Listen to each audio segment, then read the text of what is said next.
guys, my name is Tamara and welcome to yet another episode of The Yellow Wall, the show where we talk about everything and anything as long as it's trending.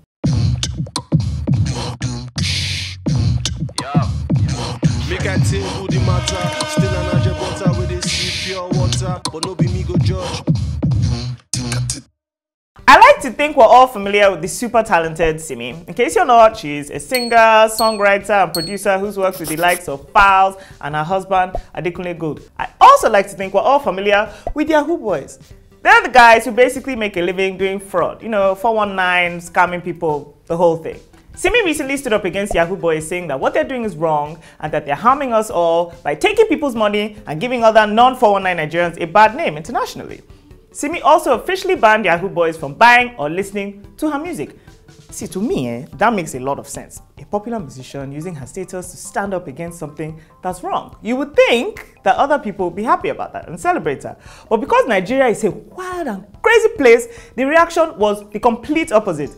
People are angry that she came for fraudsters. They are pissed off.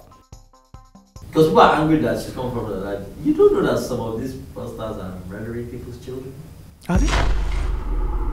Yahoo Boy is murder. Stealing panties is Yahoo. But that's not murdering now. That's just panty theft. Huh? Is it not someone's child? They are not just stealing panties to use it to hand. The Yahoo Boys today, with the Rolls Royces and Ferraris Lagos, those people are all killed. Those children are taken. But because Nigeria is a wild and crazy place, the reaction was the opposite. People are angry that she came for fraudsters. Like, people who have actually gone out of their way to scam people, harm people, murder people's children, and were angry that Simi doesn't like them. At first, I couldn't even start to understand how anyone in their right mind could confidently defend what these guys are doing and say that it's not a crime, they are just trying to live their lives.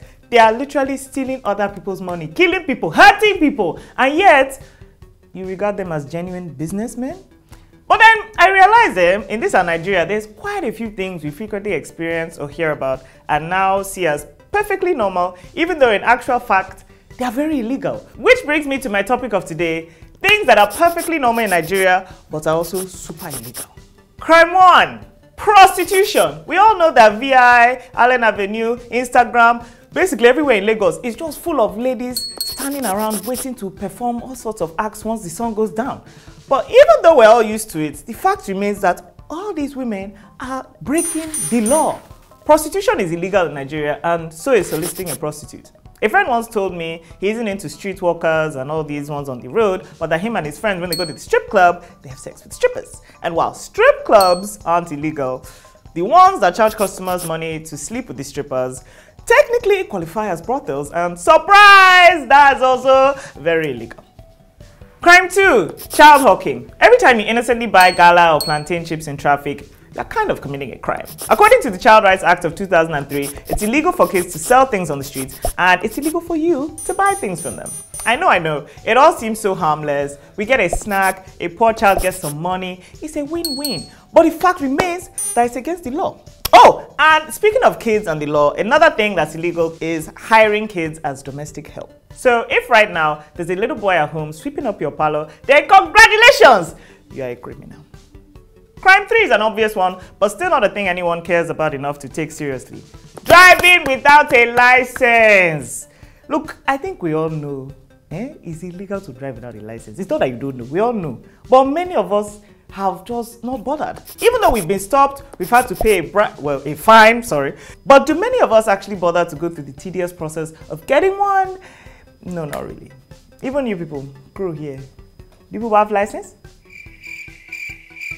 Crime 4, pointing a gun at an unarmed civilian. You know how you get to police checkpoints and the policemen flash their little torchlights at you and wave their guns and shout, "Park in a light," so you can slow down? Every single time that's happened, you've had a crime committed against you. According to the Nigerian Penal Code, pointing a gun at an unarmed civilian counts as battery and is punishable with jail time. So every cop or overzealous security guard or army man that has pointed a gun in your direction should technically be in jail right now. But of course, they are not actually going to be in jail because This is Nigeria. And last but not least, crime 5, witchcraft. Yes, ladies and gentlemen, being a witch, a wizard, a babalawo, a Harry Potter, all is illegal here in Nigeria. And okay, I'll admit, witchcraft isn't exactly perfectly normal to a lot of Nigerians, but it's something a lot of people believe in and acknowledge is real, and that kind of affects the way of life here. So if you're one of those people that believes in these things and you have a neighbor who you suspect is binding destinies and stealing panties, don't just pray against him. Call the police, because jazz is illegal. When I sat down and realized how many things we see around us every day that we really shouldn't see but have become desensitized to, I almost understood how people could defend their hood boys. Almost. But guys, please use your sense. Facts are facts. Yahoo, Yahoo, 419, fraud, murder. All these things are wrong. It does not help the economy. It does not punish your government. And these people aren't just trying to make a living. They are hurting innocent people and they are criminals. What they are doing is illegal, and I have nothing but respect for Simi for speaking up against them. And if it was your father's money they stole, and your whole family was poor now, and you are destitute, looking over somebody's shoulder to even watch this episode, would you still be telling me that they are helping the economy? So that brings us to the end of this episode. Don't forget to like, share, comment, subscribe to Accelerate TV for more of our great content, and I'll be back next.